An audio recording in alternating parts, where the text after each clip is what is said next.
बच्चों कैसे हो? आज हम आपकी 10वीं कक्षा की हिंदी का पाठ्यक्रम पर आधारित संदेश लेखन के बारे में चर्चा करेंगे कि संदेश लेखन किस प्रकार से लिखा जाता है और संदेश लेखन को लिखने के समय किन-किन बातों को ध्यान रखना आवश्यक है। तो चलो हम चर्चा करते हैं संदेश लेखन के बारे में।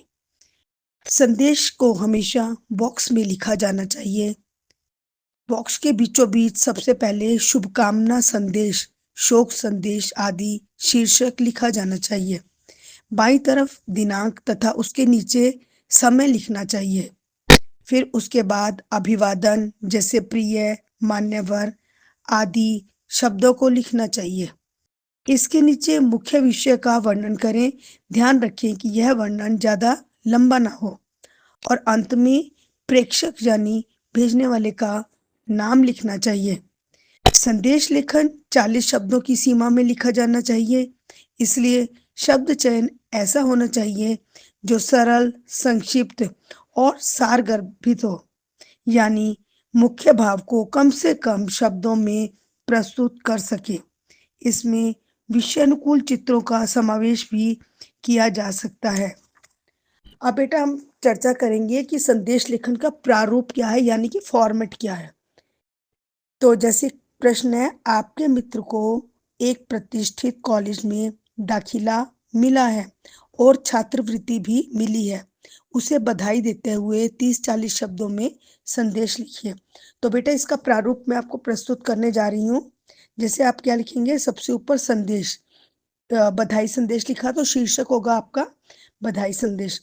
फिर वहाँ पर आप लिखेंगे दिनांक, जैसे यहाँ पर 25 अप्रैल 2025 जो भी है।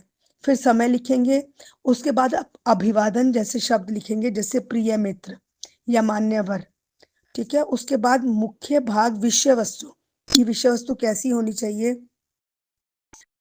अब विषय वस्तु है, तुम्हें प्रतिष्ठित कॉलेज में दाखिले व छात्रवृत्ति की बहुत बहुत बधाई, ठीक है। अब बीच में हम उसके बारे में लिखेंगे कि हम उसको बधाई दे रहे हैं, आपको जिस प्रतिष्ठित कॉलेज में दाखिला मिला, छात्रवृत्ति मिलने की घोषणा हुई है, मतलब उसके बारे में हम टोटल लिखेंगे कि जो हमने संदेश प्रेषित करना है अपने मित्र को। और अंत में प्रेषक का नाम आएगा, क ख ग, या आपका नाम आ जाएगा, तुम्हारा अभिन्न मित्र, ठीक है। अपने बारे में अपना आपका नाम आएगा। तो ये बेटा संदेश लेखन का एक प्रारूप था। आशा है आप इसे मिड टर्म के लिए, फाइनल टर्म के लिए अच्छी तरह से कर पाएंगे। अगर आपको ये संदेश लेखन अच्छा लगा तो आप इसको लाइक और सब्सक्राइब ज़रूर कीजिए, ताकि आपको और इसी तरह से पाठ्यक्रम से संबंधित वीडियोस जल्द से जल्द मिल पाएँ।